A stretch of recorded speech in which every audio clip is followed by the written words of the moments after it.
মার্কিন president Donald Trump দাবি করছেন হামলায় মৃত্যু হয়েছে ইরানের সর্বোচ্চ নেতা আয়াতুল্লাহ আলী খামেনির।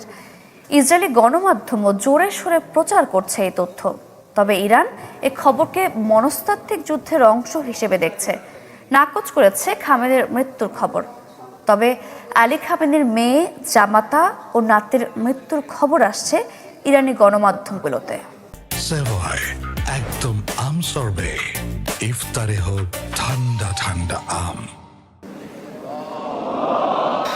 ইসরায়েলি গণমাধ্যম দাবি করছে ইরানের সর্বোচ্চ নেতা আয়াতুল্লাহ আলী খামেনি মারা গেছেন। তার মৃতদেহ পাওয়া গেছে এমন দাবি জোরালোভাবে প্রচার করছে ইসরায়েলি মিডিয়া। প্রথমে ইসরায়েলি প্রধানমন্ত্রী নেতানিয়াহু ও পরে মার্কিন প্রেসিডেন্ট ট্রাম্প দুজনেই জোর গলায় দাবি করেন আর বেঁচে নেই খামেনি। তবে ইরান এ দাবি সরাসরি প্রত্যাখ্যান করেছে। দেশটির রাষ্ট্রায়ত্ত গণমাধ্যম বলছে যুদ্ধক্ষেত্র নিজে পরিচালনা করছেন সর্বোচ্চ নেতা।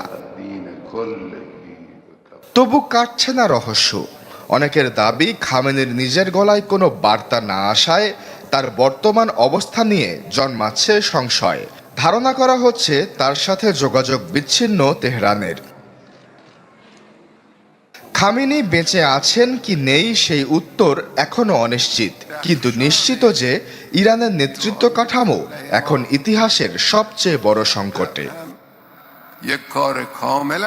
৮৬ বছর বয়সী খামেনি ৩৫ বছর ধরে শাসন করছেন ইরান, যা তাকে বিশ্বের সবচেয়ে দীর্ঘমেয়াদী কর্তৃত্ববাদী শাসকদের একজন করেছে। ইরানের সংবিধান অনুযায়ী সুপ্রিম লিডারই সর্বোচ্চ ক্ষমতার অধিকারী। বিচার বিভাগ, রাষ্ট্রীয় মিডিয়া, সশস্ত্র বাহিনী সবই তার নিয়ন্ত্রণে।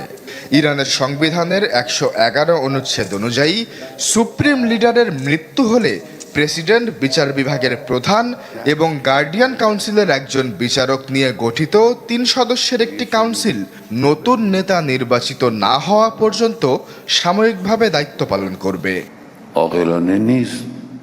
কিন্তু এই মুহূর্তে সেই কাঠামোই সংকটে। রয়টার্স বলছে ইরানের প্রতিরক্ষা মন্ত্রী আমির নাসির জাদেহ এবং IRGC commander Mohammad Pakpour Israeli হামলায় নিহত হয়েছেন। একই সাথে তেহরান সিটি কাউন্সিলের এক সদস্যের দাবি খামেনির জামাই ও পুত্রবধূ দুজনই হামলায় নিহত হয়েছেন।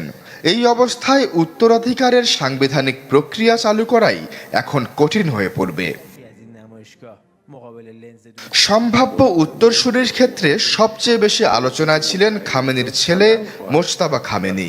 এছাড়া পরিচিত মুখদের মধ্যে সাবেক পার্লামেন্ট স্পিকার আলী লাডিজানি ও বর্তমান পার্লামেন্টের স্পিকার মোহাম্মদ বাকের গালিবাফের নামও আলোচনায় রয়েছে। খামেনির মৃত্যু নিশ্চিত হলে যুদ্ধের গতিপথ দুই দিকে যেতে পারে। প্রথমত, নেতৃত্ব শূন্যতায় আইআরজিসির কমান্ড চেইন ভেঙে পড়লে ইরানের প্রতিরোধ দুর্বল হবে এবং দ্রুত যুদ্ধ শেষ হওয়ার পথ তৈরি হবে। দ্বিতীয়ত, আইআরজিসির কট্টরপন্থী অংশ নেতৃত্বকে শহীদ ঘোষণা করে আরও তীব্র প্রতিশোধমূলক হামলায় যেতে পারে, এমনকি রাসায়নিক বা পারমাণবিক অস্ত্র ব্যবহারের আশঙ্কাও উড়িয়ে দেওয়া যাচ্ছে না।